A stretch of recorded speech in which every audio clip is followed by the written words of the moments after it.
For decades, an invite to one of Sean Diddy Combs' infamous parties was a ticket to rub shoulders with Hollywood's elite.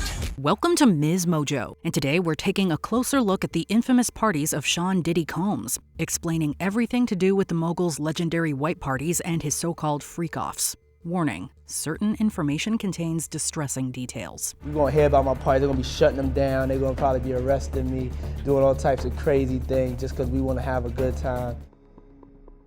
White parties. Few events were said to hold as much cultural prestige as Diddy's white party. Well, I've always heard about the white parties. I think it would be really exciting. We have the Miss Universe and the Miss USA here, so we thought what a way to show them beautiful Beverly Park, and it's for a great cause. Organized and hosted by Sean Diddy Combs starting in the late 1990s, white parties were high-profile, lavish events particularly known for their exclusive guest lists. The dress code was simple yet strict. Everyone had to wear all white and nothing but. The decor was also exclusively white, which many say created a sense of luxury, simplicity, and high status. The parties, which ran from the daytime to wee hours of the night, also often served as public relations events, blending celebrity culture with various charitable causes. White parties were held annually, with notable events taking place in the Hamptons, Beverly Hills, and other high society locations. The last major white party occurred in 2009 and was co-hosted by Ashton Kutcher. Attendees. I think all the celebrities are already out here, so it's a whole different vibe when you party in LA, because people have like the Hamptons, all that, but we shut it down. Diddy's white parties were notorious for attracting A-listers from across the entertainment landscape. Veteran celebrities were mixed with the most of-the-moment stars along with those in high society. Patrick McMullen, a nightlife photographer who attended some of the parties, told the New York Times that the events also featured a lot of, quote, young people and, quote, nightclub kids. The fetes became a significant networking hub for those in music, film, fashion, and beyond. Notable attendees over the years included the likes of Leonardo DiCaprio, Salman Rushdie, Donald Trump, Jay-Z, Beyoncé, Paris Hilton, Kim Kardashian, Sarah Jessica Parker, and Chris Brown, among many others. Notable incidents. Being such a high-profile spectacle, Diddy's white parties often made for extravagant scenes. No expense was spared, and no detail was overlooked. The 2009 party was said to feature dancers, quote, gyrating in giant plastic balloons. It was also at this event that Ashton Kutcher memorably swung like Tarzan across the swimming pool. It's said that models often wore angel wings and occasionally went topless. In fact, photos from the 1998 party show Diddy pouring champagne over a couple of partially nude attendees. In 2004, Diddy reportedly brought out an original copy of the Declaration of Independence, accompanied by tight security, of course. Over-the-top incidents like these helped cement the party's reputation as an event where anything could happen. Well, this party, I think half the people there were butt naked. You would have loved it. Unlawful Activity. Another woman is accusing Sean Diddy Combs of sexual assault in a lawsuit. It's important to note that Diddy's white parties are not mentioned in the 3-count indictment the federal government levied against Combs. Forced labor, kidnapping, arson, bribery, and the obstruction of justice. However, distressing accusations have surfaced, including one from Adria English, an exotic dancer and adult film performer who was hired by Diddy to work a series of white parties in the mid to late 2000s. She sued Diddy, alleging that the music magnate asked her to wear a black dress to signal her availability for intimate encounters. She also asserts that she was plied with several substances and made to be a, quote, sexual pawn. In the complaint, she accuses Combs and other defendants of using her as, quote, a sexual pawn. Recording artist Jay Blaze says he attended the 2009 white party, but notes that he grew uncomfortable as the night went on. He allegedly saw inebriated men mistreat models in the pool, adding that no one intervened. These accusations have led to a reappraisal of the white parties in light of Diddy's recent legal troubles.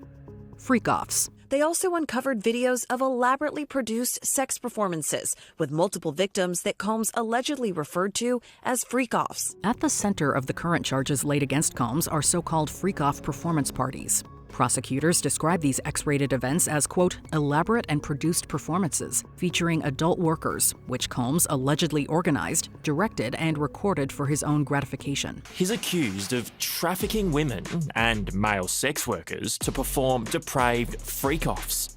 Drug-fueled sex parties for his own twisted enjoyment. Freak-offs, which often lasted several days, were held in secret.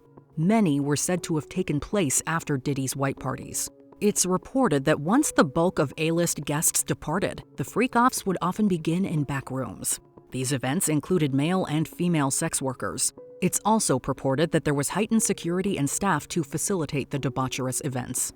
Participants. There's countless victims who we likely won't know the identities of. In addition to Diddy, the alleged participants in these so-called freak-offs included his friends, sex workers, and select special guests. These private freak-off gatherings only included those heavily aligned with Diddy's inner circle, though. Love Records. We here. We stronger together. Yeah. According to reports, the freak-off guest list would shrink as the night went on, leaving only an exclusive few to participate in the more explicit activities. It's not known at this time if any high-profile celebrities participated in any freak-offs. Attending Combs's white parties does not equate to any wrongdoing, as the freak-offs were the after party.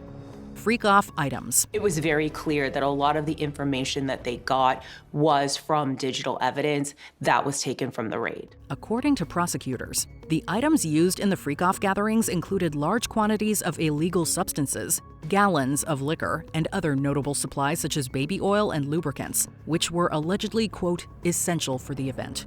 During searches of Diddy's homes in Los Angeles and Miami, law enforcement reportedly seized narcotics, videos, and over 1,000 bottles of baby oil and lubricants, all suspected of being used for the freak-offs. They're looking for videos, photos, any mementos that he may have been keeping that would corroborate what accusers have said. Combs's employees were allegedly responsible for making sure these items were fully stocked, alongside such things as linens and special lighting.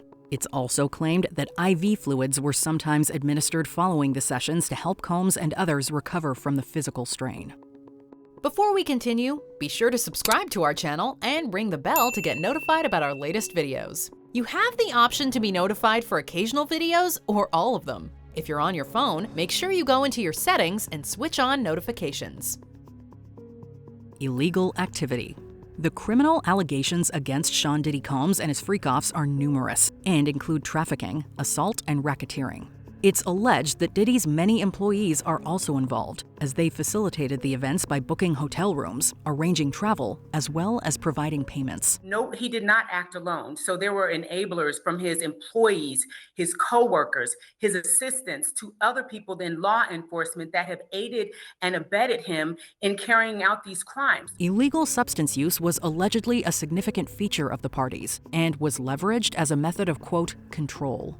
The federal indictment against Diddy further claims that some of the victims were unaware they were being filmed during the sessions, only to have the videos later used as blackmail. He used the embarrassing and sensitive recordings he made of the freak-offs as collateral against the victims. Authorities have interviewed numerous victims and witnesses, using videos, financial records, and electronic communications to build their case. There isn't just one witness. This isn't just about Cassie. There are going to be multiple witnesses who are going to be testifying. The defense is trying to portray this as, oh, there's going to be one witness. No. There are going to be a lot of witnesses who are going to come forward. If convicted on all charges, Diddy faces a mandatory 15 years to life in prison. His attorneys, however, maintain that the parties and freak-offs were all consensual.